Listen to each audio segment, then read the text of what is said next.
बिहार की बोली लगा रहे थे। बिहार में कौन बनेगा मुख्यमंत्री?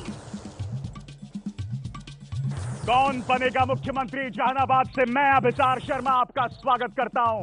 वो जहानाबाद जहां की तीनों सीटों पर जनता दल यूनाइटेड का कब्जा था, वो जहानाबाद जहां के मखदूमपुर से जीतन राम मांझी चुनाव लड़ रहे हैं। और हम आपको बता दें कि इस जहानाबाद का एक इतिहास रहा है जातीय नरसंहार और कई और दिक्कतों का, मगर उसकी बड़ी वजह यह कि विकास के पथ पर कहीं ना कहीं यहां के सियासतदानों ने यहां के लोगों का साथ पूरी तरह से नहीं दिया। आज जनता पूछेगी अपने नेताओं से सवाल, मगर आइए सबसे पहले सिलसिलेवार तरीके से तमाम लोगों का परिचय करा दूं। मेरे साथ जन अधिकार पार्टी से हैं एजाज अहमद साहब, उसी तरह से हमारे साथ सीपीआई एमएल की तरफ से संतोष केसरी, हमारे साथ आरजेडी से मुंद्रिका सिंह यादव, माफ कीजिएगा, अरुण कुमार बीजेपी से सांसद है हमारे साथ, और संतोष केसरी जो कि सीपीआई एमएल की तरफ से। आप सबका स्वागत है। मगर सबसे पहले आपसे जानना चाहूंगा अरुण जी, क्या माना जाए, प्रधानमंत्री की रैली है यहां 12 तारीख को, मगर हो क्या रहा है? बार बार प्रधानमंत्री जो हैं, जब बीफ विवाद पर मामला थमने लगता है फिर बात उग्र होने लगती है, वजह क्या है उसकी? नहीं, बीफ विवाद एनडीए की ओर से उठाया नहीं गया है, महागठबंधन की ओर से उठा, और निश्चित तौर से उन्होंने भी स्वीकार किया कि कहीं न कहीं भूल हुई है, मेरे ऊपर शैतान चढ़ गया था। तो ये इस बात को जिस तरीके से इंटरप्रेट किया जा रहा है, अब गलती को छुपाने के लिए स्ट्रेट वे में कहना चाहिए यह विवाद एनडीए की ओर से नहीं है, बल्कि बार बार उन्होंने कहा है, प्रधानमंत्री ने कहा है कि बीफ हमारा मुद्दा नहीं है, विकास हमारा। आप बताइए, यहाँ पे मुंद्रिका जी, मामला बंद हो गया था, फिर अचानक रघुवंश बाबू की तरफ से बयान आ गया, तो ये बयान इस तरह से गरमाया क्यों जा रहा है?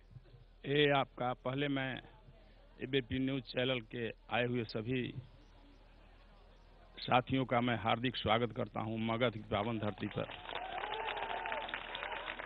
एक कुछ राजनीतिक दृष्टिकोण से इस तरह के मामले उठा रहे हैं, जो मामला बंद हो चुका था, फिर इसको माननीय प्रधानमंत्री जी उठाने का काम किया है।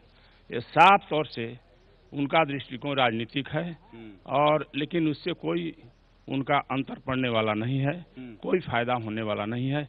स्थिति बिल्कुल इनके विपरीत है, और माननीय मुख्यमंत्री जी नीतीश कुमार जी बिहार के मुख्यमंत्री हैं और आगे आने वाले दिनों भी मुख्यमंत्री रहेंगे। सीपीआई की तरफ से संतोष केसरी साहब, आप सेक्युलर वोट को क्यों तोड़ रहे हैं? देखिए, हम सेकुलर वोट को तोड़ नहीं रहे हैं।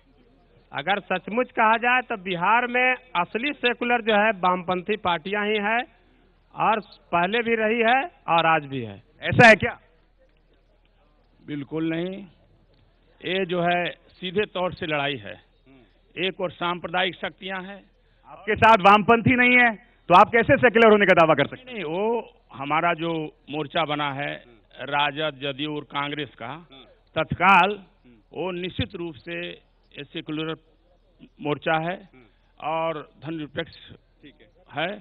आप ये बताइए, चलिए वामपंथी उनके साथ नहीं है, मगर यही आरोप जन अधिकार मोर्चा या पार्टी पर भी लग रहा है, आप कहीं ना कहीं उसी वोट को तोड़ रहे हैं, क्यों? देखिए, सबसे बड़ी विडंबना ये है कि इन लोग उन्माद की राजनीति को बढ़ावा देते हैं, चाहे एनडीए के लोग हों, चाहे महागठबंधन के लोग हों। एक हिंदू वोट को एकत्रित करना चाहते हैं, दूसरे मुस्लिम वोट को, और सेकुलरिज्म के नाम पर ये लोग हथौड़ा रखे हुए हैं और हथौड़ा से कत्ल करने का काम करते हैं। अक़लियतों को नुमाइंदगी देने में ये लोग पीछे रहते हैं। अक़लियतों को नुमाइंदगी की जब भी बात होती है तो ये पूरे का पूरे मगध प्रमंडल को साफ कर देते हैं, भागलपुर प्रमंडल को साफ कर देते हैं, मुंगेर प्रमंडल को साफ कर देते हैं, पटना प्रमंडल को साफ कर देते हैं। जो अक़लियत एमएलए थे उनके भी टिकट को काट करके ये सेकुलरिज्म के अलमबरदार बनने का दावा करते हैं। बीफ का मुद्दा इन लोगों ने इसलिए बढ़ाने का काम किया है ताकि माइनॉरिटी वोट को दिग्भ्रमित किया जा सके हमारे। लेकिन तीसरा मोर्चा बिहार में विकास की राजनीति को बढ़ावा दे रहा है, और पप्पू यादव के नेतृत्व में, तारिक अनवर के नेतृत्व में, माननीय मुलायम सिंह के नेतृत्व में सेकुलर ताकतों की जो एकता बनी है, यही बिहार को मजबूती। आप ये बताइए अरुण जी, हम देख रहे हैं बिहार का सियासी तापमान उग्र है, मगर उसे उग्र करने में आपका भी बहुत जबरदस्त योगदान है। सुना पार्टी ऑफिस में, बीजेपी की पार्टी ऑफिस में आप किसी की छाती तोड़ने की बात कर रहे थे साहब।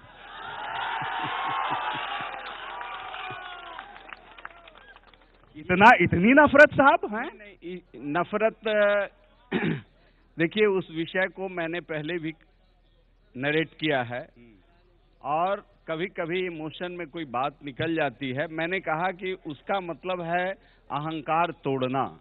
नीतीश कुमार जी की छाती में बहुत तेल हमने लगाया है।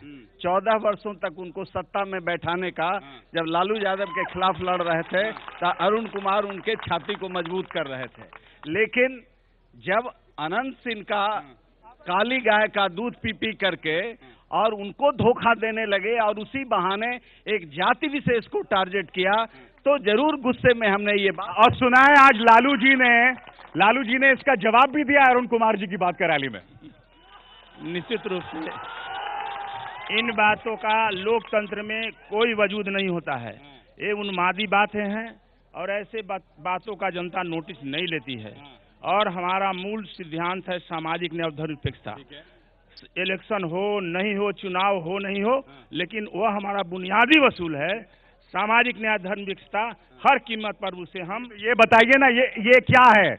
क्या तबला बजेगा धीन धीन, एक पर पड़ेगा तीन तीन? मतलब आप कोई मौका नहीं छोड़े अगड़ा बनाम पिछड़ा लड़ाई कराने का। ये सामाजिक न्याय हमारा मूल आधार है और मैं चाहूँ जातीय लड़ाई थोड़ा कराएंगे। जातीय नहीं है, ये संवैधानिक जो व्यवस्था है उसके तहत हमारी बात होती है। ये तो भाई संवैधानिक व्यवस्था है, जातीय लड़ाई नहीं है साहब। अब संविधान में धिन धिन कहाँ है और तबला कहाँ है, मुद्रिका बाबू जानते हैं। चलिए, हमारे साथ जनता भी है, जनता के सवाल हम पूछना चाहेंगे। हाँ जी, बोलिए। मैं महागठबंधन के प्रत्याशी से मैं पूछना चाहता हूं कि किसान मजदूरों को दान अनुदान का खेल कब तक चलता रहेगा? किसानों को फसलों को उत्पादित मूल्य, लाभकारी मूल्य कब मिलेगा? आप जानते हैं ये तमाम मुद्दे बहुत गंभीर हैं, जो नीतीश कुमार के लिए बहुत ही बड़ी चुनौती होंगे। नीतीश कुमार जी के लिए कोई चुनौती नहीं है। नीतीश कुमार जी अभी बिहार के मुख्यमंत्री हैं और इतना अपार जन समर्थन सामाजिक न्यायिक शक्तियों का है कि दुनिया की कोई शक्ति नीतीश कुमार जी को पुनः। मतलब साहब, मैं तो एक ही सवाल आपसे पूछना चाहता हूं, अगर इतने बड़े सुशासन बाबू हैं तो ये मोतीपुर परतीत बांध अब तक नहीं बना और जहानाबाद में विकास की दास्तान कोई छुपी नहीं है किसी से। आपको मैं बताऊं कि मुद्रिका बाबू भी इस बात को जानते हैं। ऐसे ये लड़ाई संघर्ष के लोग हैं। नीतीश कुमार जी बिहार में जब पिछली बार मैं सांसद था तो जहानाबाद में जो सबसे स्वर्गीय जगदेव प्रसाद, शहीद जगदेव प्रसाद जी का नारा था, पुन पुन में बांध लगाएंगे, मछली भात खिलाएंगे, और उस धारा के ये लोग भी थे। मछली तो खैर पानी सूख गया, मछली कहां से आएगी? इसीलिए